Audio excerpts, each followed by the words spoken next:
제25강 한번 살펴보도록 하겠습니다. 셋째 천사기별에 대해서 살피겠습니다. 저희는 첫째와 둘째 천사기별에 대해서 지난 시간에 살펴보게 되었습니다. 다시 한번 복습을 하겠습니다. 2300주야 끝에 심판이 있겠다고 했습니다. 작은 뿔의 심판이 계속 언급되었습니다. 2300주야 끝에 심판이 시작되면 작은 뿔은 권세를 빼앗기고 인자 같은 이가 나라를 상속받는 것이 다니엘서의 중심 부분에 기록되어 있었습니다. 심판이라고 하는 것은 다른 말로 해서 그리스도와 사탄 사이에서 사단이 이긴다는 뜻이고, 그것은 과거에 예수님이 그리스도와 사단 사이의 대쟁투에서 그리스도가 이긴다는 뜻이고, 구약에서는 그것이 성소제도로 예표되어 있습니다.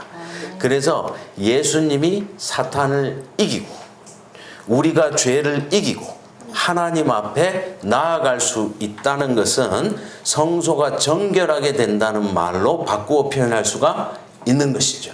그래서 죄인의 입장에서는 나의 죄가 성소를 더럽혔지만 성소가 정결하게 된다. 그래서 1년에 한 번씩 대속죄일에 죄가 도말되어진다. 성소가 정결하여진다는 모든 것의 뿌리에는 그리스도가 사탄을 이긴다는 것을 전제하고 있습니다. 그래서 예수님의 생애, 십자가에서의 승리, 그리고 1844년에 심판이 시작될 때 실제적으로 인자 같은 이가 나라를 받고, 그 다음 작은 뿔은 권세를 다 빼앗기는 이 모든 내용들은 사실 같은 내용을 다른 각도에서 설명해 주고 있다. 그래서 요한계시록으로 넘어오면 더 이상 양의 피로, 짐승의 피로 성소를 정결케 하는 이야기는 나오지 않고, 계시록은 계속해서 그리스도와 사탄 사이에 전쟁이 기록되어 있다. 여기에서 반복적으로 예수님이 사탄을 이기는 모습이 기록되어 있다. 그래서 계시록 12장에서 첫 번째 스테이지는 하늘에서 예수님께서 이기시고 사탄은 하늘에서 다시 있을 곳을 얻지 못하고 땅으로 내어 쫓기는 것이 첫 번째 스테이지. 그러나 사탄은 자기가 땅으로 내어 쫓긴 것을 알고 하늘에서는 권세를 빼앗겼지만 땅에서 그의 권세를 공고히 하기 위해서 하나님의 백성, 여자를 핍박하게 된다. 그래서 여자에게 자기의 편이라고 하는 것을 강요하기 위해서 짐승의 표를 강요하고 사탄의 표를 강요해서 하늘에서는 내가 권세를 빼앗겼을지라도 땅에서는 더 이상 통치권을 빼앗길 수 없다는 것을 공고히 하기 위해서 사탄은 땅에 남아있는 여자의 씨의 남은 자손을 핍박하고 자기의 편으로 확실히 가두어 두려는 전략을 쓰고 있다.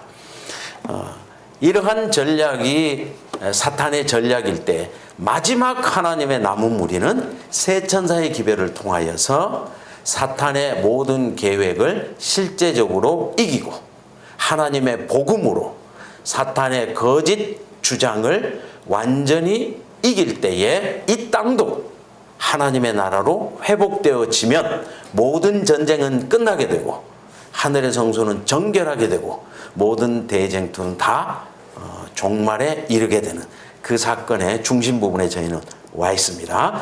그래서 사탄은 첫째, 1260년 동안 여자를 뱀을 통하여 물이 강처럼 토해내서 여자를 흘러 떠내려가게 했지만 그 중에 두 증인은 어려운 가운데서도 굵은 베옷을 입고 1260일을 예언하게 되었다. 사탄이 작은 뿔을 통해서 모든 것을 이룰 수 없다는 것을 알게 되자 무저갱에서 올라온 짐승을 통하여, 자, 선수를 교체했죠. 무저갱에서 올라온 짐승을 통하여 두 증인을 죽이는 지경까지 가게 된다. 그래서 사탄은 무저갱 짐승으로 이 두 증인을 다 죽였다고 생각했을 때 그 중에 부활한, 살아남은 마른 뼈가 생기를 얻는 그런 일이 일어나게 되고 사탄은 이 무적행 짐승을 통해서도 자기의 뜻을 다 이루지 못하게 되자 마지막 전쟁을 위해서 바다 모래 위에서 두 동맹군을 불러 일으키게 된다. 바다에서 한 짐승, 땅에서 한 짐승을 이렇게 세워서 이번 전쟁은 사탄이 직접 진두지휘를 하는 것입니다. 그래서 용과 바다 짐승과 땅의 짐승, 세 짐승이 연합해서 마지막 공격을 하는 모습이 계시록 13장에 기록되어 있고, 꼭 16강을 듣고 오시라고 제가 말씀을 드렸습니다. 대부분 16강을 들으셨죠? 그것을 제가 다룰 수 없습니다, 이번 시간에. 그래서 꼭 16강을 들으시고 사탄의 새 세력, 하나님의 백성도 새 천사의 기별을 전하죠. 사탄도 용의 입과 짐승의 입과 거짓 선지자의 입, 새 입을 통하여 거짓 선지자 기별을 전하는 것이 마지막 전쟁입니다. 그러니 마지막 전쟁은 무슨 전쟁인가 하면 영적 전쟁이고, 마지막 전쟁은 참 복음이냐 거짓 복음이냐 하는 이 복음 전쟁입니다. 이 마지막 복음 전쟁에서 계시록 14장은 여자의 남은 무리가 전하는 복음을 소개하고 있고, 계시록 13장은 새 악의 동맹체들이 전하는 거짓 복음을 전하고 있는 모습입니다. 지금 저희는 계시록 14장에서 여자의 남은 무리가 전하는 참 복음에 대해서 살펴보고 있습니다. 그렇죠? 그래서 죽게 되었던 여자가 다시 살아나서 여자의 씨에 남은 자손만 남게 되었습니다. 그들은 어디에 근거를 두고 있었습니까? 미국에 근거를 두고 있었습니다. 마지막 땅. 그런데 미국에서 다시 살아난 개신교회, 사실 제7일 안식일 예수 재림교회를 중심으로 한 다시 살아난 개신교회, 이 개신교회가 새 천사의 기별을 전하게 되는 것이고, 그와 동시에 미국의 교회에서 사탄은 용처럼 말하는 한 세력을 불러 일으켜서 하나님의 참된 복음에 대적하는 이러한 일이 마지막 전쟁의 양상이 되겠습니다. 살아난 이 두 증인은 언제 살아난다고 했습니까? 무엇이 표징이 되어서? 잠자고 있다가 언제 살아난다고 했습니까? 네, 그렇죠. 재림의 징조입니다. 재림의 징조. 해달별이 어두워지는 사건. 재림의 징조. 그래서 잠자고 있던 미국의 교회가 재림의 징조가 나타나면서 복천열이 아니라 재림이 먼저 온다는 사실을 깨닫게 되었다, 그 말입니다. 그래서 그들은 보라 신랑이라 맞으러 오라 라고 하는 그 음성을 듣고 다 신랑을 맞으러 나아가는 모습. 이 무리가 어떤 무리입니까? 살아난 무리죠. 살아난 깨어있는 무리들은 다 등을 들고 예수님을 맞으러 갔습니다. 그런데 그 중에서 일부는 말씀을 빌려받은 사람들이 있었어요. 기름이 없었어요. 개인적으로 예수님을 기다리지 않았어요. 그러나 재림이 두려워서 전파되는 말씀만 받고 있었어요. 개인적으로 예수님을 알지 못했어요. 그들은 기름이 없었어요. 그래서 1844년이 예수님의 재림이 아니라 일곱째 천사가 나팔을 불 때 심판이 시작된다는 사실을 깨달았을 때 그들은 더 이상 신랑을 기다릴 마음이 없었어요.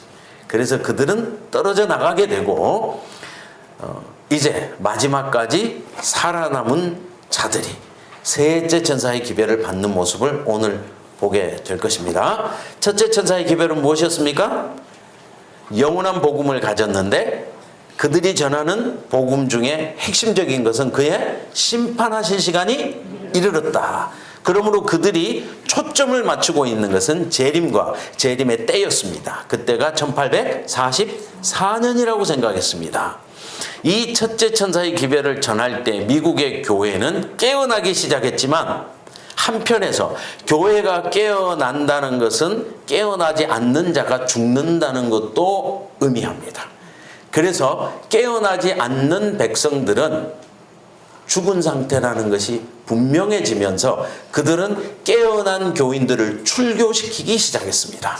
그래서 교회에서 쫓겨난 무리들, 이 무리들은 재림을 기다리는 신랑을 맞으러 나간 자들이었고, 이들을 출교시킨 기성교회는 그 자리에서 개혁을 멈추는 교회가 되어버렸기 때문에 지금까지는 하나님의 백성으로 개혁을 계속 추진해 왔지만 더 이상의 빛을 받는 것을 거절한 교회는 바벨론화 되었고, 바벨론은 무너졌다는 기별이 두 번째 천사 기별이라고 말씀을 드렸습니다.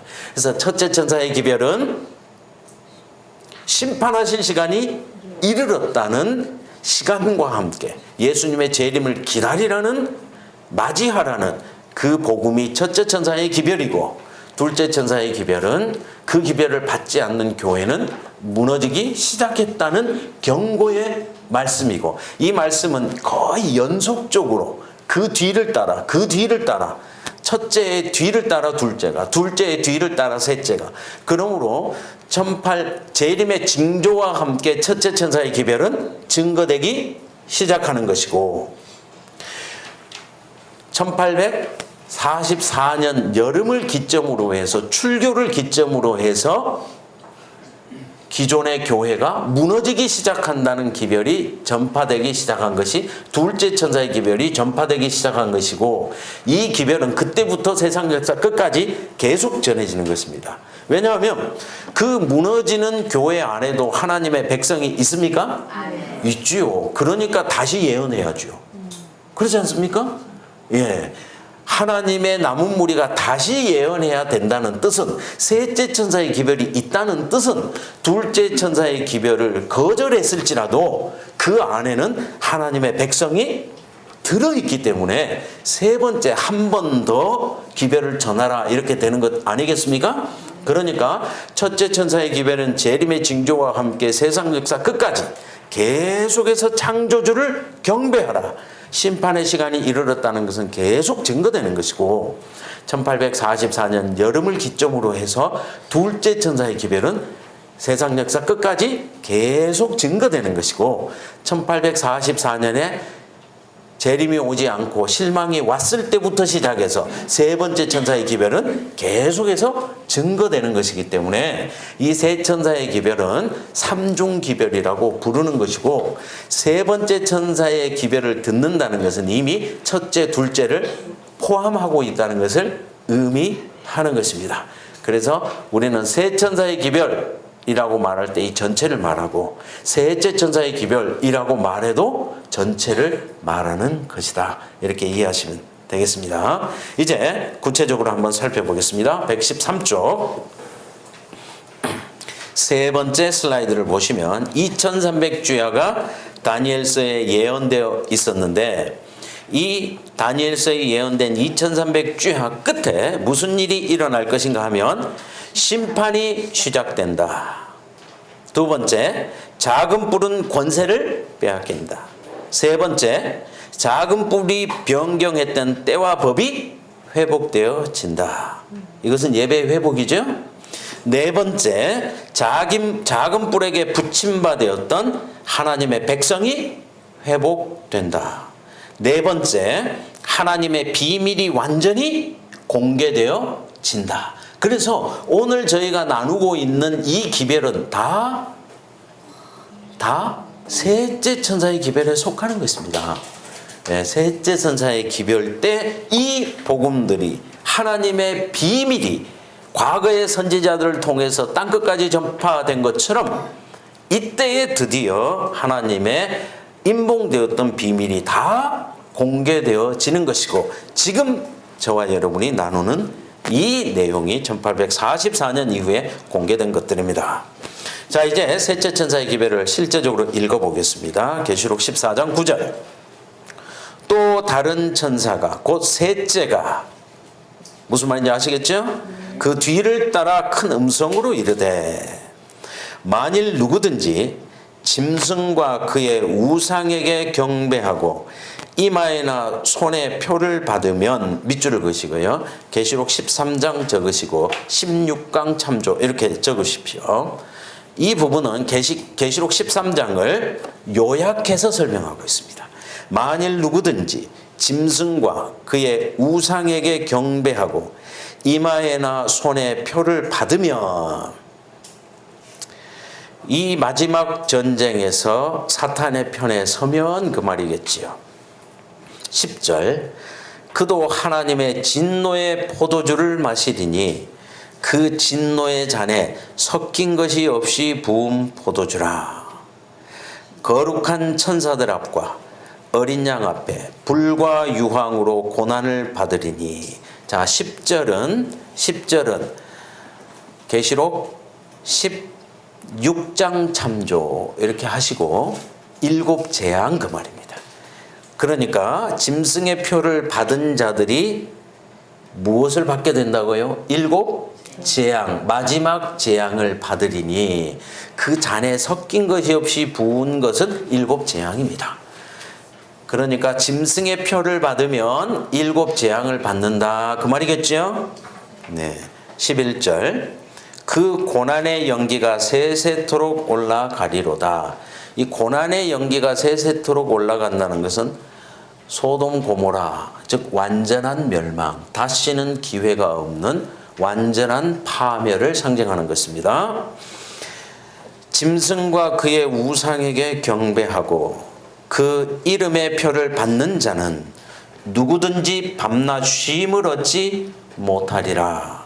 자, 하나님의 인을 받은 자는 주 안에서 참된 안식이 있지만 짐승의 표를 받는 자는 쉼을 얻지 못하리라. 이렇게 대조적으로 설명되고 있습니다.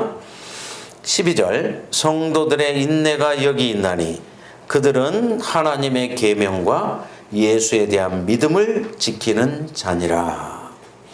이 전쟁은 인내로 승리할 수 있다 그 말이죠. 같이 맞대응해서 싸우는 것이 아니다. 육신의 전쟁이 아니다. 이 전쟁은 인내로 승리하는 것이다 라고 하는 것이 기록되어 있습니다. 이 전쟁에 승리한 자들은 하나님의 계명과 예수 믿음을 가지고 있다고 했죠. 그러니까 이 전쟁의 개쟁점은 하나님의 율법이라고 하는 것을 알 수가 있겠죠. 그래서 계시록 12, 13, 14장의 계시는 언약궤가 보여질 때에 펼쳐지는 하나의 계시이죠. 그러니까 이 선악간의 대쟁투의 개쟁점, 초점은 하나님의 율법을 놓고 진행되는 전쟁이다 라고 하는 걸 알 수가 있겠죠. 그러니까 계속해서 하나님의 계명과 이 계명을 완성하신 예수의 믿음, 예수의 증거, 이것이 하나님의 남은 무리가 승리하는 무기이다 라고 하는 것을 설명하고 있는 것입니다. 반대로 하나님의 백성이 승리하는 무기가 하나님의 계명과 예수 믿음이라면 사탄은 자기의 무기를 무엇으로 삼겠습니까? 변경된 율법을 무기로 삼지 않겠습니까?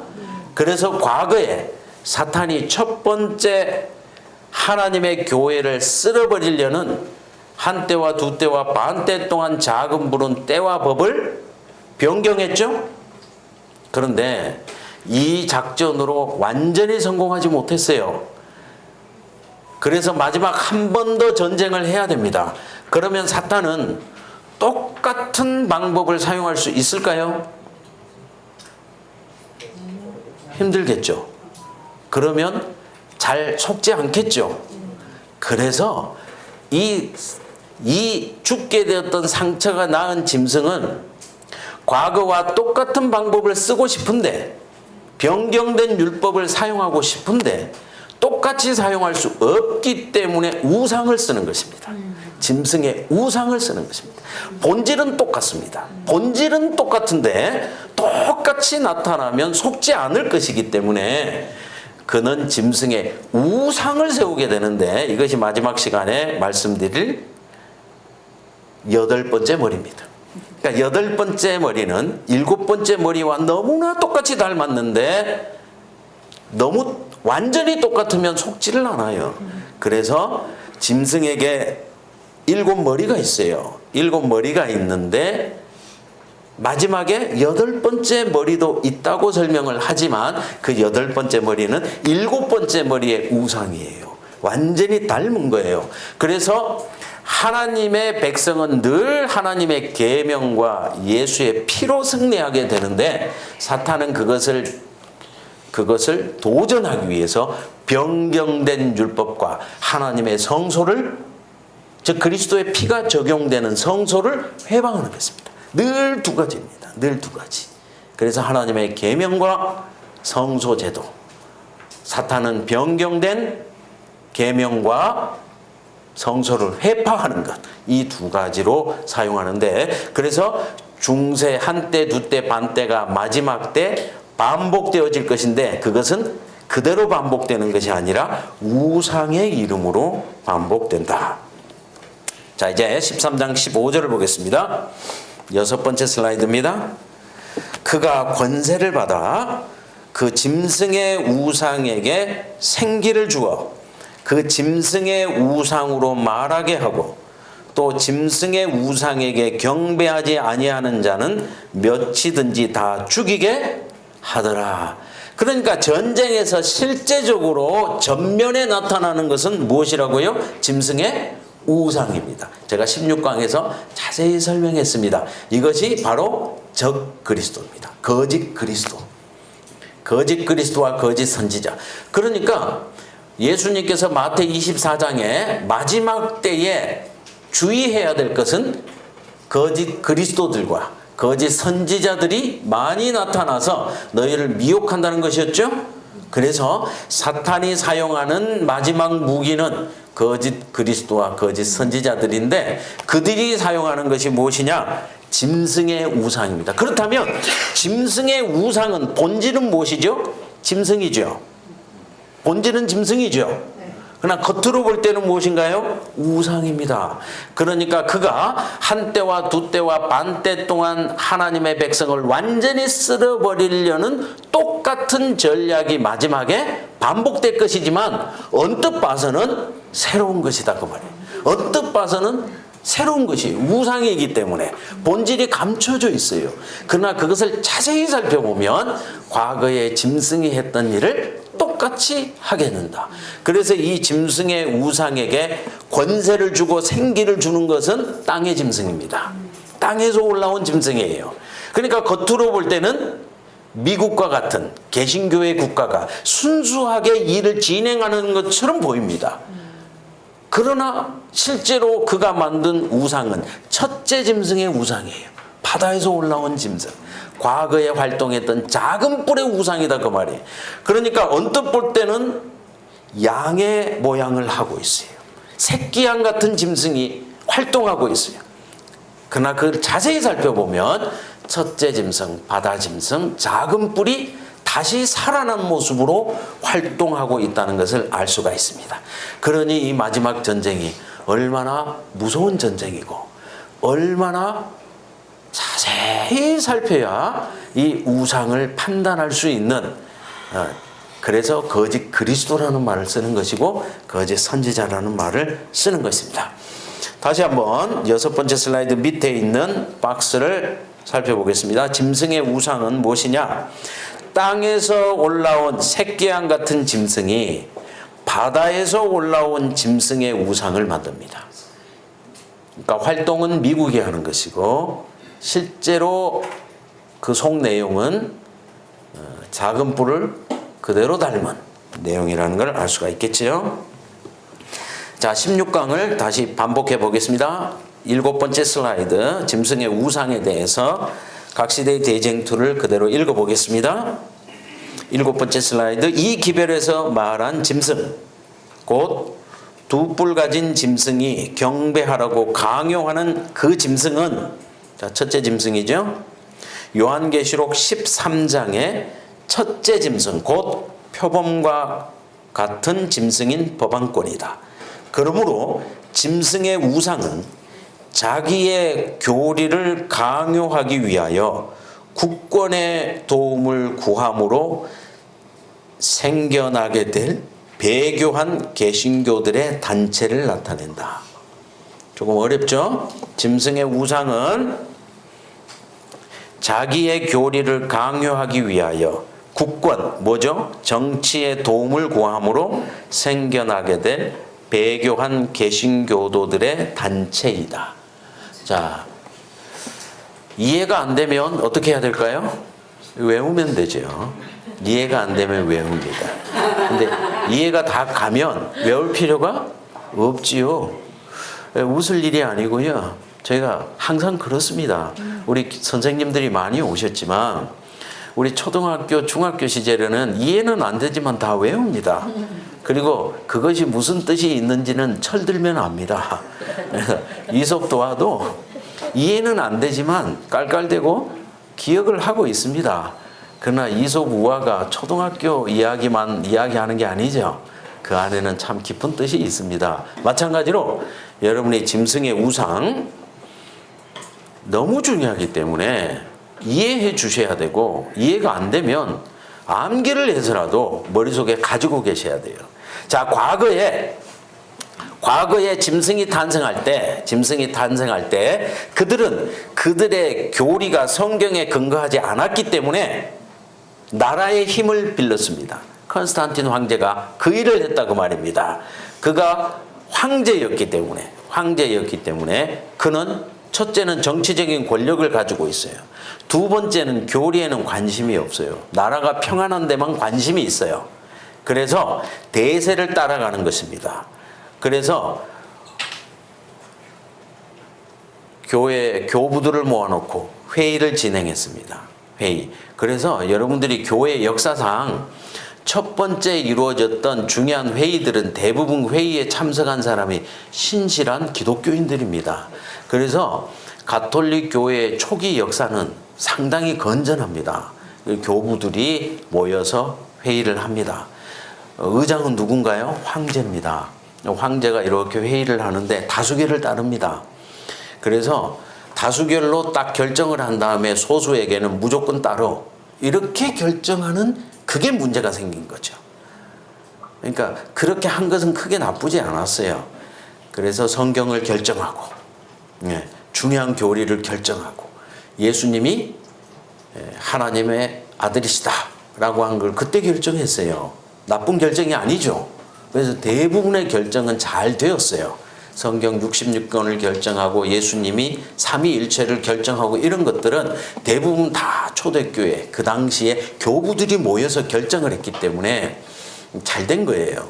그러나 문제는 어디서 나타났느냐? 소수를 압박하는 데서 나타난 거예요. 그래서 다수로 결정한 다음에 소수는 무조건 따로라고 할 때 무슨 힘을 이용했어요? 정치의 힘을 인용했기 때문에 이제 교회는 더 이상 황제의 눈치를 보면서 성경을 근거로 해서 교회를 유지시켜 나가는 것이 아니라 정치의 힘을 빌으니까 여러분 성경 말씀 전하면 얼마나 힘이 든지 아십니까? 정말 힘이 듭니다. 그래서 설명을 하고 이해를 시키고 증거를 보여드리고 해도 목사님 저는 싫어요. 그러면 더 이상 방법이 없죠. 그런데 정치의 힘을 빌으면 얼마나 편합니까? 싫어? 그럼 알았어. 네가 느끼게 해줄게. 굉장히 쉬운 거죠. 그래서 교회가 정치에 맛이 드니까 이렇게 1000년 이상을, 그러니까 이제는 성경을 제대로 알고 있는 사람이 새로운 빛을 말할 수 없는 시대가 와버린 것이지. 그게 암흑이지. 그런데 미국이라는 개신교 단체가 첫째, 둘째 천사의 기별을 거절하듯이 그들이 그것을 거절할 때 성경으로 반박하지 못했죠. 그렇기 때문에 출교를 시켰죠. 그처럼 미국이 점점 정치의 힘을 등에 업기 시작하면 과거에 작은 뿔이 했던 일을 똑같이 반복하게 되는데, 그것이 바로 과거에 짐승이 했던 우상을 만들게 되는 것이다, 그 말입니다. 그래서 개신교회도 더 이상 성경으로 모든 근거를 삼지 아니하고 손쉬운 정치를 통해서 교회의 모든 것을 결정하려 할 때에 미국의 교회는 짐승의 우상으로 바뀌게 된다. 용처럼 말하게 된다. 지금 미국의 형편은 미국의 대통령을 세우는 일에 가장 영향력 있는 단체가 어딘지 잘 아시죠? 네. 가장 영향력 있는 드러난 단체는 남침례교회 연합입니다. 남침례교회 연합. 이것은 공공연한 것입니다. 밑에 뒤에서 조종하는 세력은 여러 세력이 있지만 드러내놓고 지금 후원하는 세력은 미국의 남침례교회입니다. 이 남침례교회는 드러내놓고 활동을 합니다. 선거 자금도 드러내놓고 후원하는 것이고, 그들은 교회 안에서 대통령을 세우는 일에 이처럼 공공연하게 나서고 있습니다. 그래서 미국의 교회는 이미 정치적인 성향을 거의 관례화하고 있습니다. 이것이 과거 짐승이 했던 일을 그대로 반복하는, 짐승의 우상화되는 첫 번째 단추는 이미 꿰어졌고, 이것이 점점 심화될 것입니다. 자, 이제 8번째 슬라이드. 계시록 13장 16절. 그가 모든 자, 곧 작은 자나 큰 자나 부자나 가난한 자나 자유인이나 종들에게 그 오른손에나 이마에 표를 받게 하고, 누구든지 이 표를 가진 자 외에는 매매를 못하게 하니, 이 표는 곧 짐승의 이름이나 그 이름의 수라. 지혜가 여기 있으니 총명이 있는 자는 그 짐승의 수를 세어보라. 그것은 사람의 수니 그의 수는 666이니라. 16강에서 자세히 설명하고 있습니다. 그들의 마지막은 하나님께서 자기 백성에게 인을 치시는 것처럼 짐승도 이 땅의 권세를 확정짓기 위하여 자기의 표를 만들게 되고 표를 강요하게 되는 내용이 계시록 13장에서 전쟁의 개쟁점입니다. 여러분께서 16강에서 확인하고 오시기를 바라고요. 그러니 이 전쟁은 치열하고 마지막 전쟁이라고 하는 것을 알 수가 있습니다. 양쪽 다 드러나는 표를 가지고 편을 완전히 흑백을 나누는 이런 마지막 전쟁입니다. 이제 114쪽입니다. 다니엘 7장 24절 이하에 보면 과거의 짐승은 무슨 일을 했는가 하면, 자, 계시록 13장에 나타나는 이 회복된 짐승은 과거에 어떤 활동을 했는가 하면 24절, 그 10뿔은 그 나라에서 일어날 10왕이요 그 후에 또 하나, 즉 작은 뿔이 일어나리니 그는 먼저 있던 자들과 다르고, 즉 나머지 짐승, 사자 같고 곰 같고 표범 같은 짐승과는 다르고, 또 새 왕을 복종시킬 것이며, 그가 장차 지극히 높으신 이를 말로 대적하며 또 지극히 높으신 이의 성도를 괴롭게 할 것이며, 그가 또 때와 법을 고치고자 할 것이며, 성도들은 그의 손에 붙임받아 한 때와 두 때와 반 때를 지내리라. 자, 이 짐승이 과거의 짐승입니다. 그런데 마지막 전쟁에는 이 짐승을 쏙 빼닮은 짐승의 우상을 세우는 겁니다. 그렇기 때문에 옛날에 했던 일을 그대로 반복하겠다는 뜻이지요. 그러니까 성도를 핍박하고 괴롭히는 일도 반복할 것이고, 그가 때와 법을 변경하는 이 일도 반복하게 될 것을 우리는 추론할 수 있는 것이죠. 결과적으로 그렇습니다.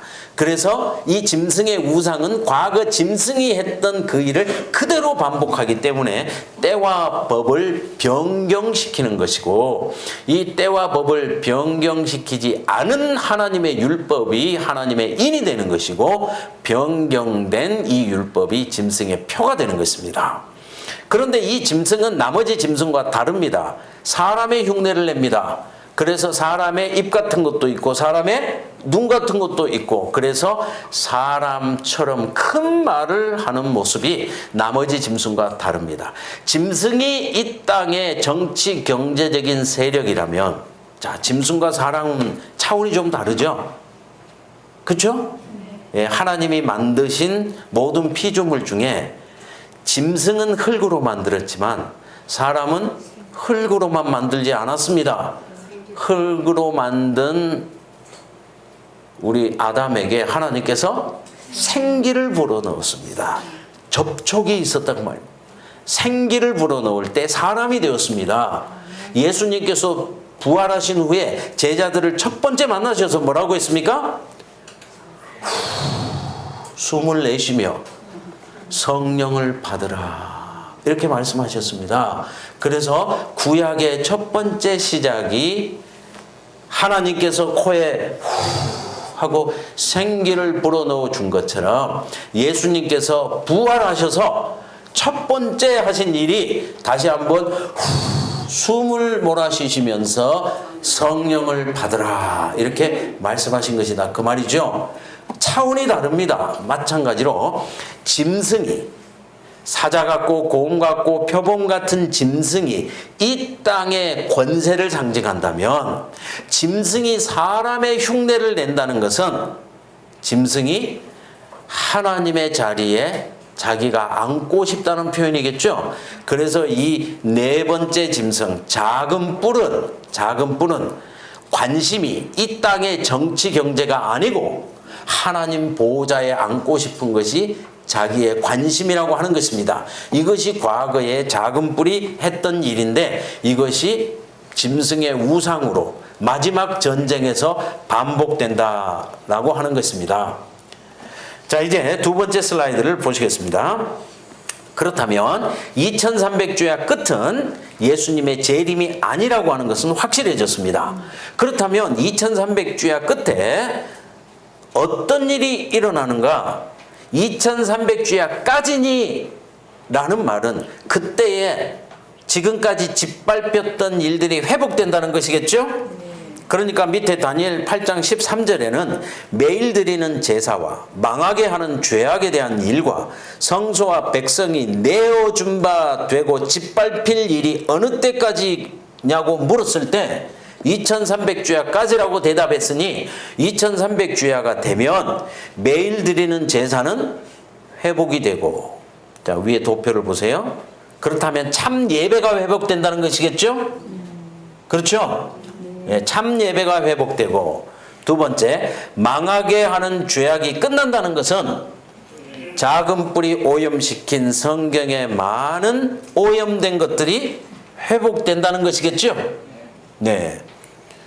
대표적으로 면죄부를 팔고 영혼 지옥서를 만들고 연옥서를 만들어서 사람들에게 지옥에 가지 않으려거든 면죄부를 사라 이렇게 하는 교리들은 성경에 전혀 근거되지 않은 교리였고 역시 복천연설도 전혀 근거가 없는 교리였고 이런 것들이 다 회복된다는 뜻이겠죠. 그래서 여러분께서 저 뒤에 있는 구속의 파노라마 저 책을 읽어보시면 그때로부터 회복된 모든 것이 저 안에 다 기록되어 있습니다. 세 번째, 백성이 회복된다 그 말이겠죠.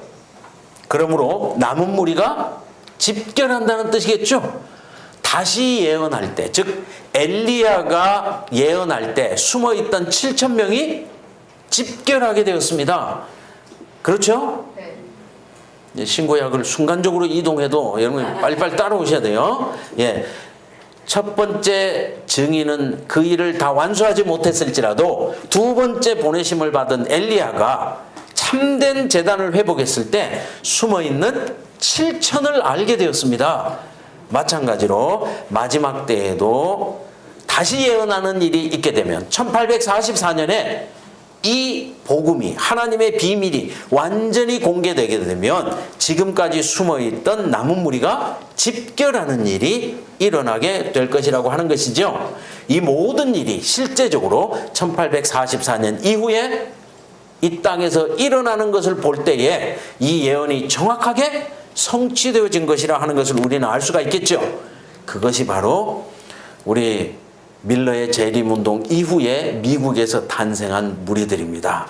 그래서 미국에서 탄생한 무리는 크게 두 무리입니다. 크게 두 무리. 그래서 첫째, 둘째 천사의 기별을 깨닫고 교회에서 출교되듯 나온 교인들이 안식일의 기별을 깨닫기 시작했습니다. 그들은 우리가 왜 실수했는가 라고 하는 것을 다시 한번 깨닫기 위해서 다시 성경의 시작부터 끝까지를 거듭 기도하며 읽었을 때에 그동안에 봉함되었던, 깨닫지 못했던, 뭐라고 했습니까? 7 우레가 소리낸 것은 봉함하고 기록하지 말라고 했죠. 그런데 그들이 대실망 이후에 다시 한번 성경을 살펴볼 때 우리가 놓쳤던 부분을 그들은 깨닫기 시작했는데 그것이 하나님의 섭리였다는 걸 알게 됐어요. 그래서 그들이 그것을 깨닫고 그 중에 대표적인 것이 제7일 안식일을 깨닫는 것입니다. 그리고 그들이 다시 그들에게 밀려오는 것이 무엇이었는가 하면 마지막 예수의 증거였습니다. 제가 첫 시간에 강의했습니다. 예수의 증거. 예수의 증거는 이 땅에 몇 번 오게 된다고요? 3번 오게 된다고요. 3번 오게 된다. 오순절에 성령이 한번 임하게 되는 것이고, 계시록을 기록할 당시에 요한에게 성령이 내게 임하였으니 주의 날에 내가 성령에 감동하여, 그래서 계시록의 말씀이 첫 번째 기록될 때, 펼쳐지게 될 때 한 번 더 예수의 증거가 왔다 그 말입니다. 그래서 요한은 내가 본 것, 즉 하나님의 말씀과 예수의 증거를 다 너희에게 전했다라고 이야기하고 있습니다. 그래서 요한 계시록이 예수의 증거입니다. 그런데 요한 계시록의 절반 후반부는 마지막 때까지 봉함된 것이었죠. 제가 첫째, 둘째 시간에 거듭 설명을 드렸어요. 그래서 계시록 후반부는 마지막 때까지 봉함되어 있어요. 요한이 다 깨닫지를 못했어요.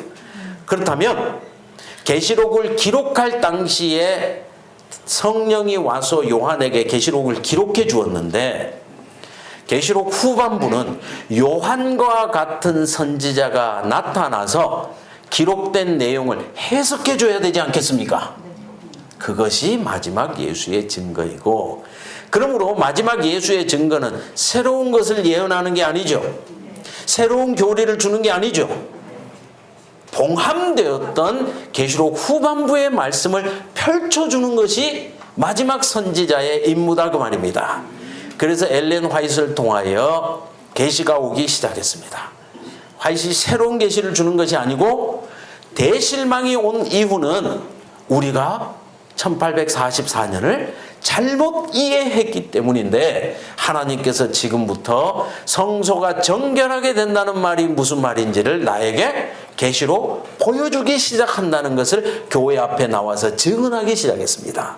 그때 거기에 모였던 많은 무리들이 무엇까지는 깨달았는데, 안식일까지는 이제 깨달았는데, 예수의 증거에 대해서 절반은 감당할 수 있었고 절반은 감당하지 못했습니다.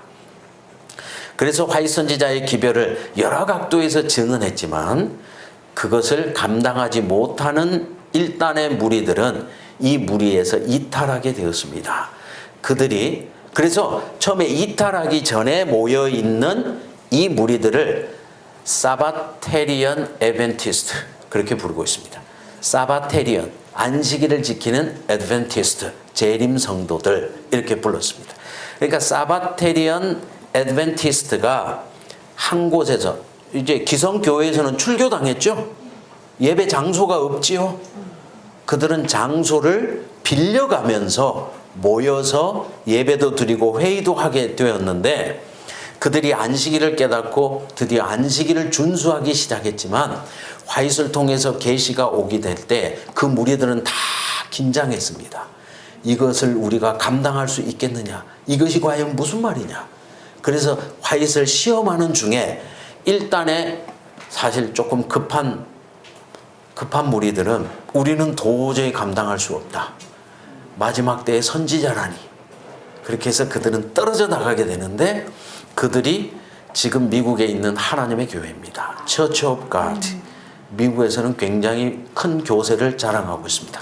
이 Church of God는 안식일을 지키고 있습니다. 예수님의 재림을 기다리고 있습니다. 윌리엄 밀러의 재림 운동을 받아들이고 있습니다.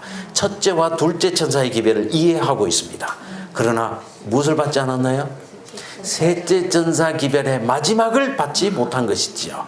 그래서 화이 선지자의 지금 이 펼쳐진 기별을 받지 못하고 있습니다. 아마 이들이 셋째 천사의 기별에 큰 외침이 외쳐질 때, 큰 외침은 언제 외쳐지나요?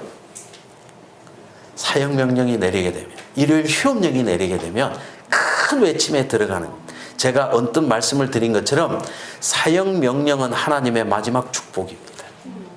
스스로 나올 수 없기 때문에 하나님께서 사형명령을 통해서라도 참과 거짓을 구별하는 거예요. 그게 첫 번째는 애굽에서 내려졌어요. 애굽에서 장자의 죽음을 통하여 지금까지 머뭇머뭇했던 하나님의 백성에게 너도 하나님의 구원의 자녀라는 것을 분명히 깨닫게 해주는 것이 사형명령이었어요. 두 번째, 페르시아에서 있었어요. 바벨론이 무너졌지만 페르시아에 사놓은 집도 있고 아내도 있고 자식들도 있고, 그래서 내가 예루살렘으로 돌아가야 될까? 여기서 이대로 살아야 될까? 머뭇하는 유대인들을 하나님께서 하만을 통해서 색출해내셨어요. 너도 하나님의 자녀인데 왜 여기에 있느냐? 빨리 고향으로 돌아가거라. 그래서 사형명령은 큰 외침의 증거입니다. 하나님이 자기 백성을 부르는 마지막 간절한 호소다가 말이에요. 그래서 이 사형명령이 내려질 때에 그들, 처처가 제가 볼 때는 거기에 다수의 사람들이 이 셋째 천사의 기별에 동참하게 될 것입니다. 그런가 하면 미국의 많은 개신교인들이 순식간에 이 기별을 깨닫고 또한 이 대열에 가담하게 될 터인데, 이 개신교도들이 가담하는 그 시기, 그게 큰 외침의 시기입니다. 그래서 지금은 이게 수면 위로 드러나지 않기 때문에 우리가 얼마나 중요한 일을 하고 있는지를 잘 몰라요. 그러나 실제적으로 짐승의 표가 세워지고 사형명령이 내려지게 되면 우리가 정말 어두운 가운데 빛처럼 드러나게 될 때에 이 밝은 빛을 보고 수많은 사람이 구름대처럼 회개하게 되는 일이 일어나게 될 것입니다. 자, 그러면 심판 때 이루어질 일들을 제가 다시 한번 종합해서 말씀을 드리겠습니다. 세 번째 슬라이드입니다. 심판이 시작될 때 회복이 이루어지는데, 작은 뿔이 권세를 가지고 변경하고 오염시킨 망하게 하는 죄악들이 회복되고, 온전한 복음이 땅끝까지 전파되는 일이 심판의 시작과 함께 진행될 것인데, 회복의 핵심은 때와 법의 변경, 백성이 부침받은 것, 이 두 가지가 가장 중요한 것입니다. 그 회복은 참된 예배인 안식일 회복과 남은 무리의 집결, 즉 인치는 사업이다. 그래서 마지막 때에 회복되는 이 크게 두 가지, 이것이 제7일 안식일 예수 재림교인들을 중심으로 많은 개신교인들이 연합해서 이 회복 사업을 마치게 될 것이다, 그 말입니다. 자, 이제 인치는 사업과 하나님의 인에 대해서 살펴보겠습니다. 짐승이 짐승의 표를 세운다. 그 표를 세우기 이전에 하나님께서 하나님의 인을 치는 사업이 진행되는 것입니다. 자, 여섯 번째 슬라이드입니다. 계시록 7장 1절로 3절입니다.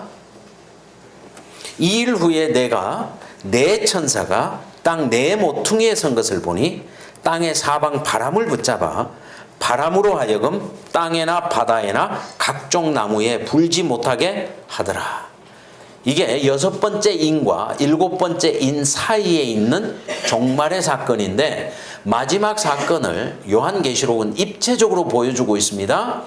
인의 관점에서 한번 보여주고, 나팔의 관점에서 한번 보여주고, 대쟁투 관점에서 보여주고, 일곱 교회 관점에서 보여주기 때문에 마치 사복음서가 있는 것처럼 요한계시록은 큰 계시의 묶음으로 종말을 여러 각도에서 보여주고 있습니다. 그러면 일곱 인의 관점에서 종말을 보여준다면 하나님은 내 바람을 붙잡고 있습니다. 바람이 전쟁이지 않습니까? 그래서 마지막 전쟁을 제어하고 있습니다. 하나님께서 컨트롤하고 있다 그 말이지요. 왜 그렇게 하느냐? 2절입니다. 자, 여기 각종 나무는 하나님의 백성을 의미하죠. 네. 그래서 바람이 나무에 불지 못하게 한다는 것은 마지막 전쟁이 하나님의 백성에게 임하지 않도록 하나님이 컨트롤하고 계신다는 뜻이죠. 2절. 또 봄에 다른 천사가 살아계신 하나님의 인을 가지고, 밑줄을 그으시고, 인을 가지고, 하나님의 인을 가지고 해 돋는 데로부터 올라와서 3절 이르기를 우리가 우리 하나님의 종들의 이마에 인치기까지 밑줄 것이고요. 땅이나 바다나 나무들을 해하지 말라 하더라. 그러니까 하나님께서 자기 종들에게 인치는 사업을 먼저 한 후에 마지막 전쟁이 시작된다는 것을 알 수가 있겠죠? 그러니까 순서상은 계시록 13장이 먼저이고 14장이 나중에 오지만 실제로는 계시록 14장에 세 천사의 기별이 먼저 증거되어지고 하나님의 백성이 인 받는 일이 먼저 진행된 후에 그 다음에 짐승의 표가 만들어지고 마지막 전쟁이 시작된다는 걸 알 수가 있겠죠?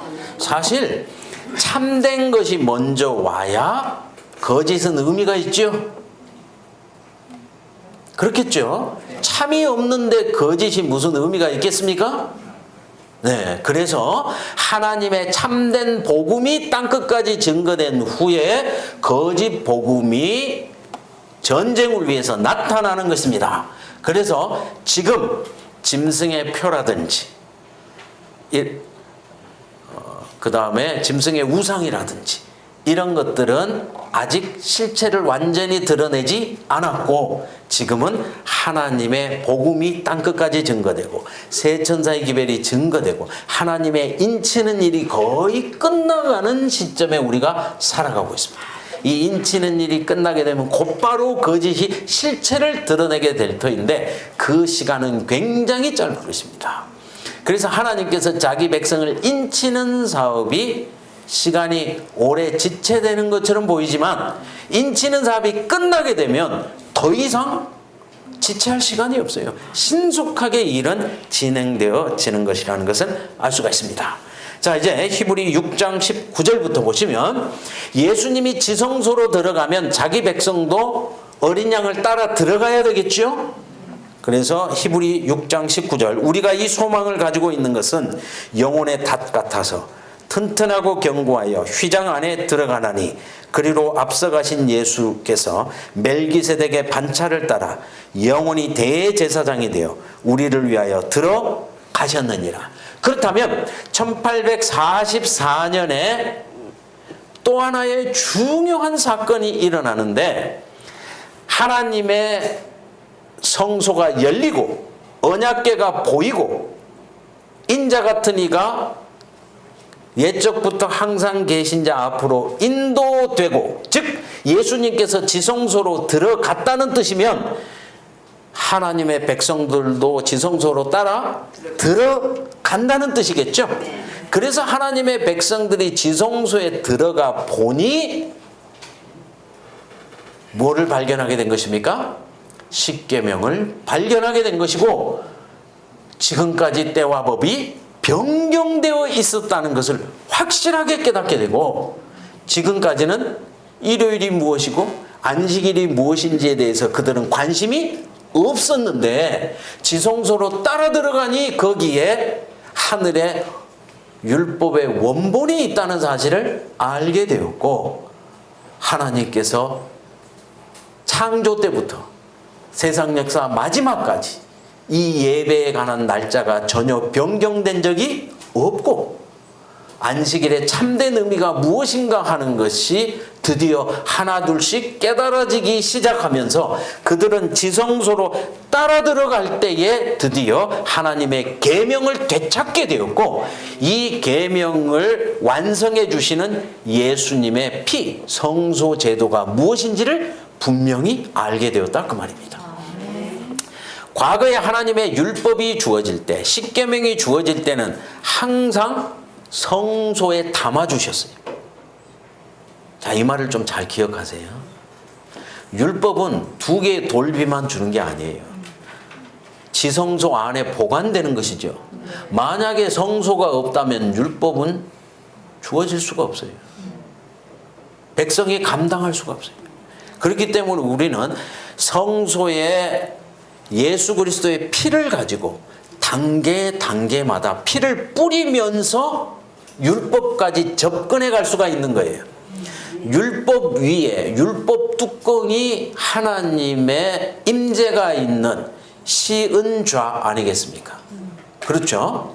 율법 뚜껑 위에 하나님의 임재를 상징하는 쉐키나 영광이 있었고, 이스라엘 백성들은 1년에 한 차례씩 그 하나님의 영광 앞에 다 서야만 되었습니다. 그것을 본인들 스스로 알 수 없기 때문에 대제사장을 의지해서, 그래서 대제사장이 살아있다는 말이 그처럼 중요한 말이에요. 대제사장이 살아서 하나님 앞에 나타났다는 것은 우리의 모든 죄가 그리스도를 통하여서 속죄될 수 있고 우리가 율법 앞에 나타날 수 있다는 뜻이에요. 그래서 그리스도의 피가 율법의 요구를 완전히 충족했다는 뜻이지요. 그래서 율법과 성소는 항상 묶음으로, 패키지로 주어지는 거예요. 하나만 주는 법이 없어요. 율법 없는 성소는 의미가 없고, 성소가 없는 율법은 인간이 감당할 수가 없어요. 그래서 두 가지는 항상 같이 주어지는 것인데, 남은 무리가 드디어 지성소의 문이 열리면서 예수님을 따라 들어갈 때 지금까지 관심이 없었던 십계명과 그 가운데 예배에 관한 것, 이 모든 것이 나타나고 있다는 것을 알게 되었고, 그들은 두 가지를 동시에 발견했죠. 성소제도와 십계명을 두 가지를 같이 발견하게 되는 것입니다. 이것이 1844년이 재림이 아니고 하나님의 백성이 지성소에 따라 들어간다는 의미이고, 이때에 그들이 받은 빛이 셋째 천사의 기별이고, 이 기별을 다시 예언해야 될 기별로서 우리가 땅끝까지 전파해야 될 기별이다 그 말입니다. 이것이 마지막 기별이고, 지금까지는 봉함되었고 지금까지는 임봉되었을지라도 이것이 공개되어서 땅끝까지 전파되면 이것이 마지막 인치는 사업이 된다는 걸 알게 되었고, 이 기별을 받는 백성들이 하나님의 백성으로 집결하게 된다. 하나님의 백성이 회복된다는 것을 알게 되었다 그 말입니다. 자, 115쪽 두 번째 슬라이드 중간 정리를 해보겠습니다. 안식일과 중요 진리가 선포됨. 그들이 지성소에 따라 들어갔을 때 그들이 첫 번째 발견한 것은 안식일이 폐해지지 않았다는 것을 발견했습니다. 1846년 8월 조셉 베이츠는 그동안 발견한 안식일 진리에 대한 소책자를 발간했다. 굉장히 중요한 역사적인 사건입니다. 그동안에는 제7일 침례교회가 있었습니다. 제7일 침례교회가 안식일을 지키고 있었지만, 그들은 그들 주변에 안식일을 지키는 이 소수의 무리가 있었지만 이상하게도 관심이 가지 않았어요. 너무 신기하죠? 그래서 하나님이 뭐 하신 거예요? 7 의뢰가 소리 내는 것을 봉함하라고 했어요. 그래서 우리가 왜 이것을 몰랐을까? 그래서 그들이 다시 성경을 연구해 볼 때에 제7일 안식일이 변경되지 않았다는 것을 알게 되었고, 제7일 침례교회에 손을 내밀어서 그 사실을 다 공부해 보니 이것이야말로 우리가 회복해야 될 10계명 중에 가장 중요한 계명, 넷째 계명이라는 것을 알게 됐어요. 그래서 그들은 제7일 침례 교도인 옥수 부인을 모셔다가 안식일이 무슨 의미가 있는가를 듣기 시작했고, 제7일 침례교회를 찾아가서 안식일이 무슨 의미가 있느냐를 듣게 되었고, 그들은 그것을 성경으로 확인하게 되었고, 하나님의 예배가 태초로부터 지금까지 영원한 복음으로 인간을 회복시키기 위한 하나님의 가장 중요한 예배였다는 사실을 알게 된 것이지요. 그래서 소책자로 조셉 베이츠가 이 책자를 발견하게 되었을 때 화이트 선지자도 지금까지는 안식일에 대해서 몰랐어요. 그러나 이 조셉 베이츠의 이 소책자를 보면서 그가 하나님께 묻게 됩니다. 그래서 하나님, 이것이 무슨 빛인가요? 그때 하나님께서 점진적으로 계시를 통하여 이 참된 예배가 무엇인지를 보여주시게 되고, 그래서 저희 교회의 이름을 무엇으로 지었습니까? 제7일 안식일 예수 재림 교회. 사실 두 말은 같은 말이에요. 그들이 새롭게 깨달은 것이 재림을 기다리는 사람은 예배를 기다리는 사람이라는 걸 알게 됐어요. 하나님을 만나는 두 날이 같은 날이라는 걸 알게 됐어요. 하나님이 우리를 만나 주시겠다고 약속해 놓으신 날이 두 날이 있어요.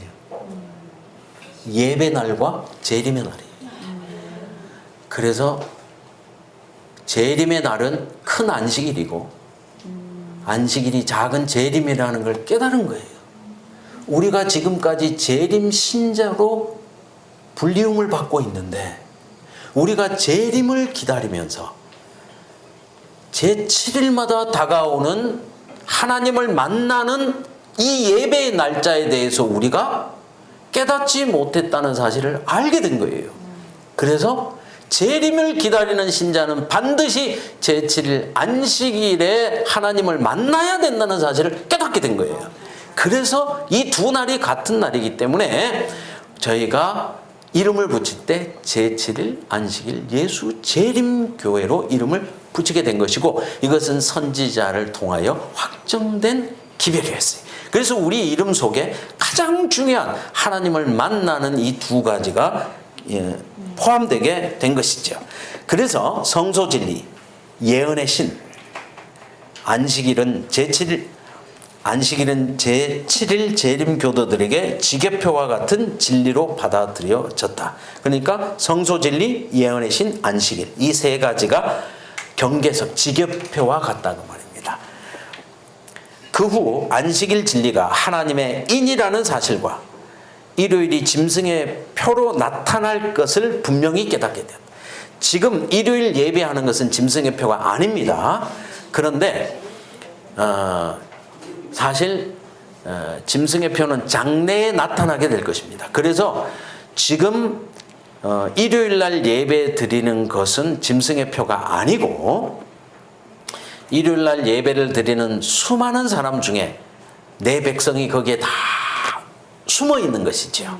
그래서 우리가 셋째 천사의 기별을 전하는 것이죠. 그러나 일요일 휴업령이 내려지게 되면 그것은 짐승의 표로 바뀌게 되는 것입니다. 왜냐하면 그것이 변경되었다는 것이 아직은 분명히 온 세상에 드러나지 않았고 하나님의 인이 땅끝까지 다 증거되지 않았기 때문에 알지 못하던 시대에는 하나님이 허물지 않는다고 했고, 심지어는 첫째, 둘째 천사의 기별을 전하면서도 그들도 안식일을 몰랐고 그들도 일요일 예배를 드렸던 사람들입니다. 그렇기 때문에 이게 날짜가 중요한 것이 아니고 하나님과의 관계가 중요한 것이고, 하나님께서는 하나님과의 참된 예배를 드리는 자들을 언제라도 찾으시는데, 첫째는 우리를 찾으시는 것이고 둘째는 많은 개신교회 가운데서 마지막 순간에 그들을 불러내게 될 터인데, 그 부름이 사실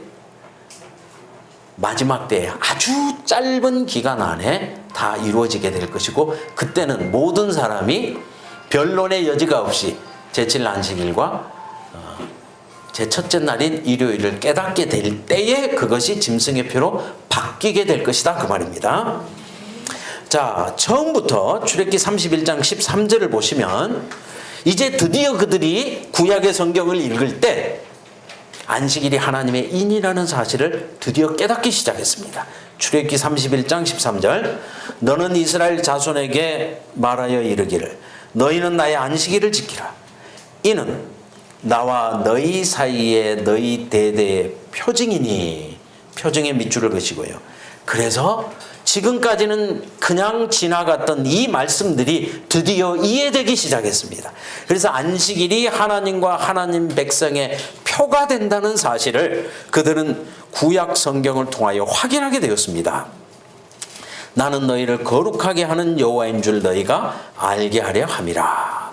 그래서 1844년 이후에 많은 진리들이 회복되기 시작했는데 대표적인 진리가 성소진리, 제7일 안식일, 그 다음에 마지막 선지자에 관한 예수의 증거, 이것이 깨달아지기 시작했다 그 말입니다.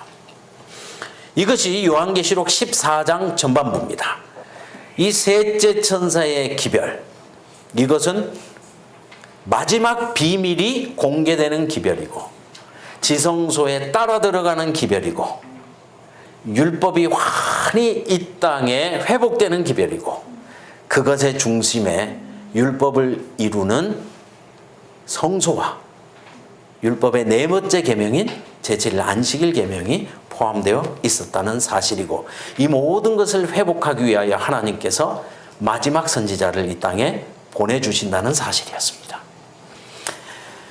이 마지막 선지자를 감당하는데 어려움이 있었고 그래서 심지어는 화이트 선지자가 호주로 멀리 떠나가 있는 세월이 있었습니다. 그 말의 뜻은 교회의 중심적인 인물이라도 이 예언의 신을 받아들이는데 어려움이 있었다는 것이죠. 그래서 한참 세월이 지난 후에 세상에서는 그 증거가 나타나고 예언의 신을 읽어보니 실제적인 삶의 변화가 일어나고 이러한 실제적인 징표가 나타나기 전까지는 이 무리 속에서도 이 예언의 신, 예수의 증거를 받아들이는데 상당히 많은 시간과 어려움이 있었다 그 말입니다. 그동안에 저희가 접했던 많은 기별들은 화이트 선지자의 빛을 다 포함할 수 없었어요. 그런데 컴퓨터가 발달이 되면서 화이트 선지자의 많은 글들을 순식간에 검색하는 시대에 우리가 이르게 된 것입니다. 그래서 컴퓨터가 일반화되기 전까지는 저희가 화이트 선지자가 기록한 모든 책을 우리가 다 이해하지 못했어요. 그러나 컴퓨터가 일반화되면서 누구라도 화이트 선지자의 글을 다 검색하고 리서치하고 그걸 종합해서 판단할 수 있는 시대가 열리면서 드디어 화이트 선지자가 무엇이라고 이야기했는가를 알게 되고 그 이후에 지금 제가 소개한 이런 책들이 다시 기록되게 된 것입니다. 그래서 윌리엄 밀러가 재림 운동 때에 해석했던 다니엘 요한계시록의 해석 플러스 이 해석이 화이트 선지자의 해석을 포함하면서 증거된 것이 지금 여러분이 들으시는 해석이 되겠습니다. 예를 들어서 첫째 천사, 둘째 천사의 기별이 증거될 때 그들이 생각할 때 1844년에 예수님이 재림한다고 생각했기 때문에 그들은 성경을 죄송하지만 거꾸로 조금 해석했어요. 아직까지 다 이해되지 않는 부분, 이 부분이 예수님이 재림 직전에 다 풀어지기는 풀어져야 될 텐데 그들은 확실한 빛을 다 받지 못했어요. 재림의 날짜는 정해졌죠? 그런데 나팔 뒷부분을 해석하기가 어려웠어요. 다섯째 나팔이 불려지고 여섯째 나팔이 불려질 때 또 다른 세력이 하나님의 백성을 공격한다는 사실을 그들은 정확히 이해하기 어려웠어요.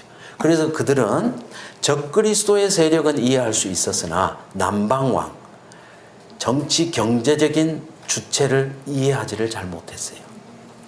그래서 작은 뿔은 이해했지만 마지막 때 무적행에서 올라온 짐승을 명확히 이해하지 못했기 때문에 그들은 거꾸로 맞춰 나오기 시작했습니다. 1844년에 예수님의 재림이 있다면 계시록의 후반 부분이 다 풀어져야 되는데 그 부분을 그 당시에 있는 세력들에 이렇게 다 맞추기 시작한 것이지요. 그래서 그 당시에 하나님의 교회를 대적하는 세력은 이슬람 세력이었습니다. 이 공산주의도 없었고 지금과 같은 인본주의 철학 사상도 없었고 자본주의가 세상 역사 마지막에 사고 파는 문제로 가장 큰 권력을 장악하게 될 것이라는 걸 그들은 알지 못했어요. 그렇기 때문에 그들은 계시록의 후반부를 다 이슬람 세력에 맞춰서 다 시간표를 짰습니다. 그리고 일곱 나팔 다 해석했습니다. 그러나 대실망이 지난 후에 화이 선지자를 통하여 증언의 말씀이 오기 시작하면서 무적행에서 올라오는 짐승이 무신론 이 세력이 이슬람 세력이 아니라 프랑스 혁명으로부터 시작되는 근대 무신론적인 사상이라고 하는 것이 각시대 대쟁투 15장 이후에 계시로 쭉 다가오기 시작했습니다. 지금까지 이슬람에 적용했던 이 5번째, 6번째 나팔에 관한 해석이 그렇게 적용되는 것이 아니고 무적행에서 올라온 짐승은 프랑스 혁명에서부터 시작되는 이러한 근대 사상이라는 것을 선지자가 알려주기 시작하면서 그 사상을 담은 책이 바로 이 책입니다. 그래서 이제 앤드루스의 신약 교수들이 화이 선지자의 이러한 기별을 포함해서 각시대 대쟁투의 기별을 포함해서 조금 이것을 풍부하게 해석한 거죠. 이 enrich 시킨 이러한 기별이 지금 제가 여러분에게 소개하는 이런 기별이 되겠고 그 기별이 바로 1844년 이후에 화이 선지자를 통하여 온 기별이기 때문에 다시 예언하여야 하리라라고 하는 것을 성취시키는 예언이 된 것이죠. 자, 지금은 조금은 여러분이 어렵게 느껴지시겠지만 한 3년, 4년 시간이 지나고 나면 이러한 빛들이 환한 빛으로 증거되리라 저는 확신합니다. 그래서 제가 조금은 때로는 도전도 있고 목사님 뭐 어려운 것만 골라서 가르치십니까? 제가 그 소리를 너무 많이 듣습니다. 아니 세상에 복음도 많고 목사님 설교도 못 하시는 게 아닌데 왜 자꾸 어려운 것만 골라서 하십니까? 근데 이게 이상한지 모르겠지만 이게 제가 개인적으로 기도하면서 받은 사명이라 생각하고 제가 이 기별을 전하고 있습니다. 자, 여기까지가 계시록 14장 전반부입니다. 후반부는 14절 이후에 기록되고 있습니다. 네 번째 슬라이드. 또 내가 보니 흰 구름이 있고 구름 위에 인자 같은 이가 앉으셨는데 그 머리에는 금 면류관이 있고 그 손에는 예리한 낯을 가졌더라. 또 다른 천사가 성전으로부터 나와 구름 위에 앉은 이를 향하여 큰 음성으로 외쳐 이르되 당신의 낯을 휘둘러 거두소서. 땅의 곡식이 다 익어 거둘 때가 이르렀음이니이다 하니. 그러니까 계시록 14장 전반부는 세 천사의 기별이 기록되어 있고 후반부는 마지막 심판, 실제로 곡식을 거두는 일. 예수님께서 입맞은 자들은 곡식으로 거둬들이고 입맞지 아니하고 짐승의 표를 받은 자들은 포도송이로 거두어들이는 장면이 기록되어 있습니다. 그러니까 이 세 천사의 기별이 세상 역사 마지막 기별이라는 것을 알 수가 있겠죠? 자, 이제 빨리 나머지 부분을 살펴보겠습니다. 이러한 모든 내용은 이미 다니엘 7장에 기록되어 있었죠. 그것이 심판이 시작된 즉이라는 말로 우리들에게 이미 기록되어 있었는데 우리는 이 사실을 깨달은 것은 1844년에 깨닫게 되었다고 말입니다. 그 전까지는 이 사실을 정확히 깨닫지 못했습니다. 그 다음 계시록 19장 1절입니다. 7번째 슬라이드. 이 일 후에 내가 들으니 하늘에 허다한 무리의 큰 음성 같은 것이 있어 이르되 할렐루야 구원과 영광과 능력이 우리 하나님께 있도다. 그의 심판은 참되고 별표 5개 하세요. 그의 심판은 참되고 의로운지라. 이 말이 그처럼 중요합니다. 그의 심판은 참되고 의로운지라. 음행으로 땅을 더럽게 한 음녀를 심판하사. 이 별표 5개. 누구를 심판했습니까? 음녀를 심판하사 자기 종들의 피를 그 음녀의 손에 갚으셨도다. 별표 5개. 자, 하나님의 심판은 하나님께서 자기 백성을 다 조사합니다. 그리고 그 죄값은 누구에게 묻는 것입니까? 음녀에게 묻는 것입니다. 그래서 이 심판을 조사 심판이라고 부르는 거예요. 하나님의 백성은 심판을 받지 않습니다. 형벌을 받지 않습니다. 뭐만 받습니까? 조사만 받습니다. 예수 그리스도를 믿느냐 믿지 않느냐만 조사받습니다. 그리고 우리가 예수를 믿는다는 것이 확실해지면 그 죄값은 죄의 시작이고 우리를 넘어뜨린 사탄이 받는 것입니다. 이것이 하나님의 심판입니다. 그래서 이 조사 심판에 참여한 자들은 복이 있는 것입니다. 그래서 자금 이후로 주 안에서 잠든 자들은 복이 있도다라고 부르는 거예요. 그래서 하나님의 심판을 깨닫고 지성소에 따라 들어간 셋째 천사의 기별을 이해하고 죽은 자들은 복이 있는데, 그들은 이 심판에서 그리스도를 믿는다는 것이 조사되었고, 그러므로 우리는 형벌을, 정죄를 받지 않는다. 그러므로 그리스도 예수 안에 있는 자들은 다시는 정죄를 받지 않는 것이죠. 심판의 조사만 받는 것이죠. 그래서 이 새 노래의 가장 큰 부분이 무엇인가 하면 그의 심판은 참되고 의로운지라. 이것이 심판의 마지막입니다. 심판은 참되고 의로운지라. 우리는 사탄의 유혹으로 말미암아 넘어졌다는 것이 증명된 것이기 때문에 이 죄의 장본인인 사탄이 심판을 받는 것입니다. 한 페이지를 넘기시고 116쪽. 이것이 창세기 3장 9절 이하에 기록되어 있습니다. 아담과 하와가 선악과를 따먹었습니다. 하나님께서 아담을 찾아왔습니다. 네가 어떻게 하여 선악과를 먹었느냐? 여자가 나를 유혹했습니다. 하나님이 조사하는 거예요. 여자에게 물었습니다. 뱀이 유혹했습니다. 이 말이 그처럼 중요한 것은 사탄은 스스로 반역했습니다. 그러나 아담과 하와는 유혹되었습니다. 반역과 유혹이 다르다는 것을 거기에 좀 적어 놓으시길 바랍니다. 적어 두세요. 스스로 반역한 것과 사탄에게 미혹되는 것은 다른 겁니다. 그래서 하나님이 그걸 조사하는 거예요. 네가 스스로 반역을 행했느냐?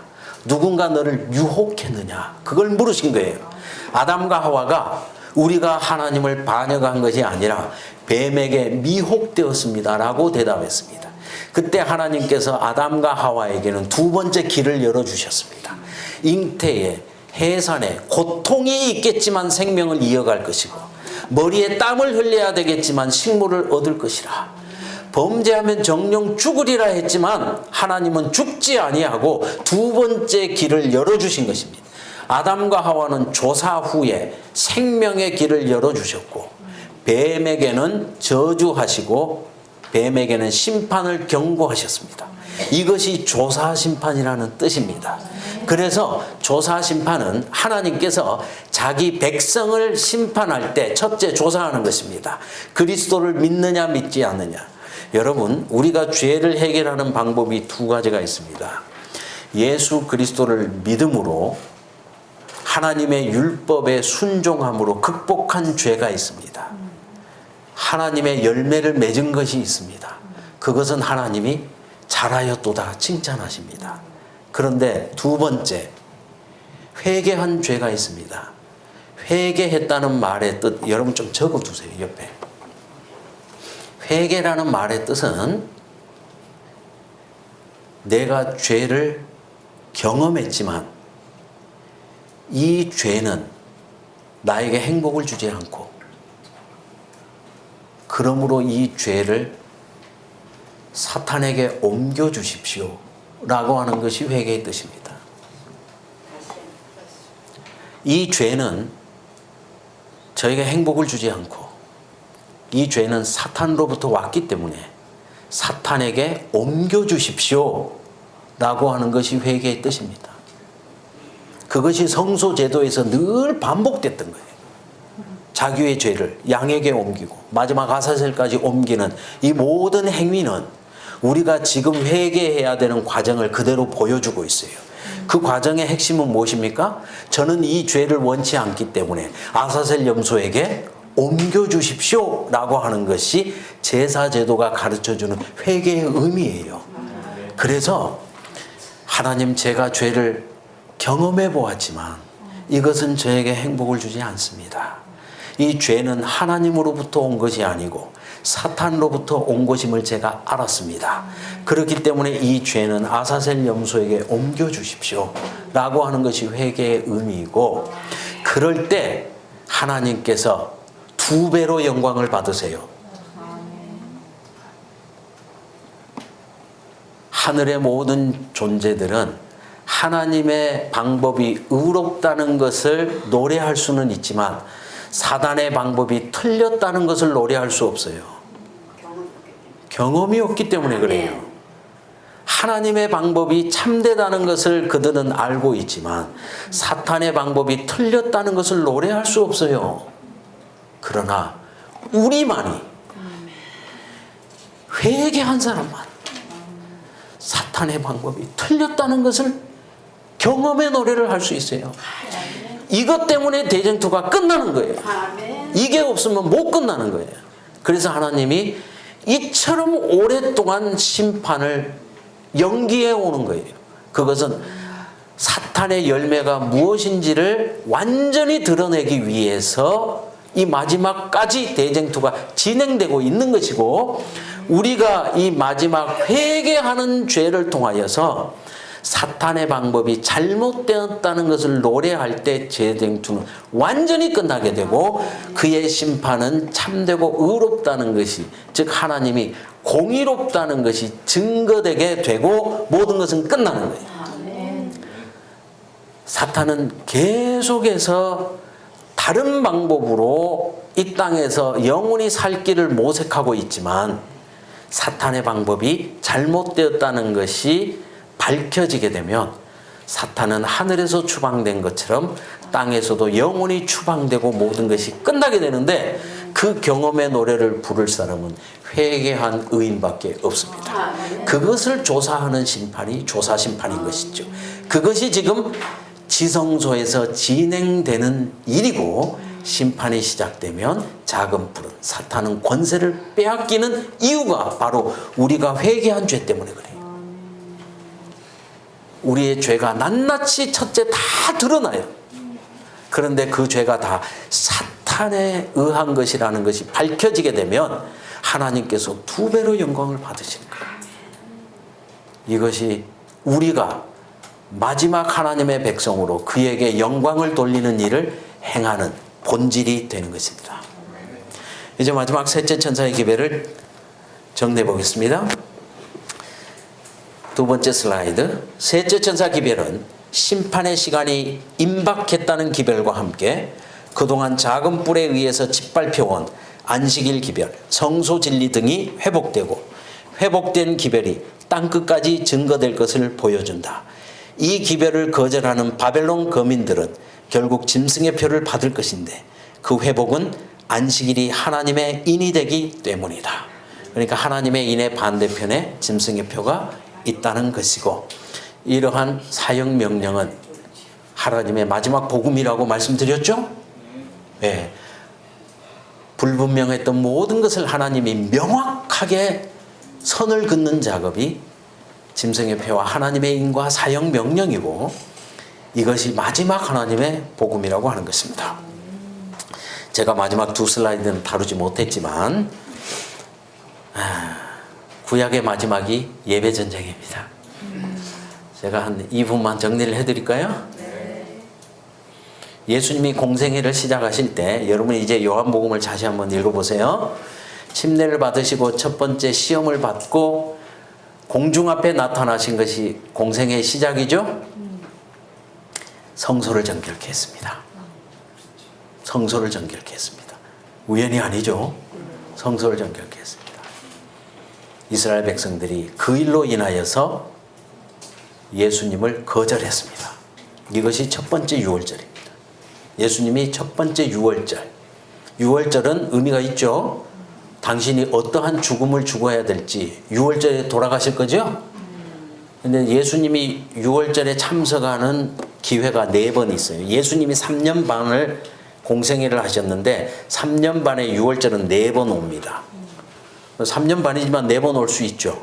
왜냐하면 시작이 유월절이고 마지막이 유월절이니까 양쪽으로 한 번씩 걸쳐 있으니까 3년 반 동안에 유월절은 4번 다가옵니다. 근데 4번 다 거절을 당합니다. 그러니까 요한복음은 거절의 복음입니다. 그러니까 예수님께서 자기 백성들에게 어떻게 배척을 당하느냐를 보여주는 것이 요한복음인데 그 중심에 예배가 있습니다. 안식일이 있습니다. 두 번째 유월절에 다시 성전에 올라가셨습니다. 베데스다에서 38년 된 중풍병자를 고치셨습니다. 그날이 안식일입니다. 예수님이 안식일에 참된 의미를 보여준 것이죠. 이것 때문에 예수님은 안식일을 폐하는 자라, 예배를 잘못 드리는 자라 라고 해서 예수님이 배척당합니다. 그래서 예수님은 갈릴리로 쫓겨나다시피 합니다. 그래서 다시는 예루살렘에 올라가지 못합니다. 그래서 갈릴리에 가서 그 다음 유월절은 갈릴리에서 보내십니다. 성전에 올라가지도 못합니다. 예수님을 안식일을 폐하는 자라고 생각해서 죽이려는 사람들 때문에 올라가지를 못합니다. 그래서 갈릴리에서 오병이어의 기적을 통하여서 만나 설교를 합니다. 내가 하늘에서 내려온 참 만나다. 이것 때문에 갈릴리에서도 배척을 당합니다. 예수님은 계속해서 배척을 당합니다. 언제마다요? 유월절마다. 그리고 마지막 유월절에 십자가에 못 박히신 거예요. 그러니까 유대인들이 점차적으로 예수님을 배척하는데 유월절마다 배척하는 거예요. 왜요? 안식일 때문에 그렇습니다. 그래서 예수님이 마지막 유월절은 한 6개월 가까이를 예루살렘에서 죽음을 각오하고 복음을 전하시다가 마지막 유월절에 순교를 당하시는데 한 6개월 전에 장막절에 성전에 올라가세요. 요한복음 9장에서 안식일에 실로암으로 사람을 보내서 눈을 뜨게 합니다. 이 일 때문에 눈뜬 그 청년은 출교당하게 되고 예수님은 또 배척을 당하게 되어서 그 유월절에 순교를 당하십니다. 그래서 예수님이 구약의 마지막에 자기 백성들에게 배척당하는 이유는 무엇 때문에 배척을 당하나요? 안식일 때문에 배척을 당하는 것입니다. 그들은 안식일을 스스로 잘 지킨다고 생각했지만 안식일의 참된 의미를 모르고 있어요. 그래서 안식일 회복을 전하러 오신 예수님을 그들은 십자가에 못 박는 것입니다.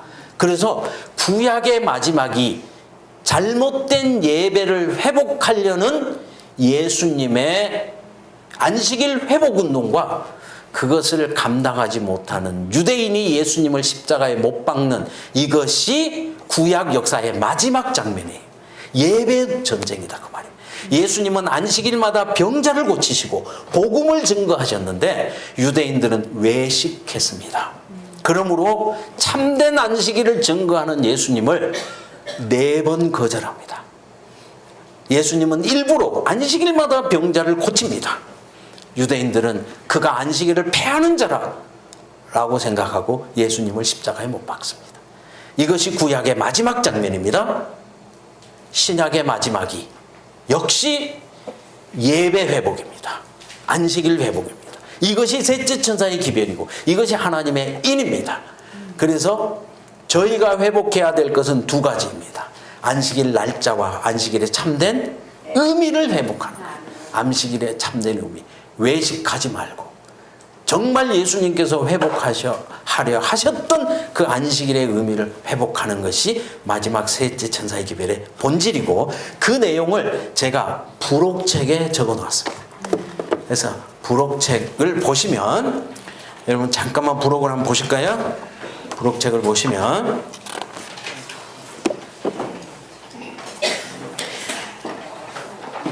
1장의 내용이 계시록 12, 13, 14장을 요약해 놓은 그럼 이 작은 책은 없어요. 작은 책은 없습니다. 네. 죄송합니다. 예, 큰 책에만 있습니다. 예. 그래서 1장이 가장 중요한 내용, 구속의 경륜, 셋째 천사의 기별을 한마디로 요약해 놓은 것이고 7장과 8장이 안식일에 무엇을 해야 되는가 라고 하는 안식일의 참된 의미를 풀어서 설명해 봤어요. 이 책은 제 설명을 안 듣고 여러분이 다 읽어만 보셔도 이해될 수 있도록 제가 편집해 놓았기 때문에 이번에 다루지는 않지만 꼭 읽으시기를 바랍니다. 네, 잠깐 기도하겠습니다. 참된 예배의 주인이신 하늘아버지, 세상 역사 마지막에 예배의 회복과 재림을 통해서 그 하나님을 만나는 사업을 성경에 예언해 두시고 그 예언의 시간표대로 저희를 부르셔서 이 중차대한 일을 감당할 수 있도록 저희들에게 빛을 주심을 감사합니다. 능력을 더해 주시고 성도의 인내를 더해 주셔서 이 사명을 저희가 능히 감당할 수 있도록 하나님 저희와 함께 해 주시옵소서. 예수 그리스도의 이름으로 기도하옵나이다.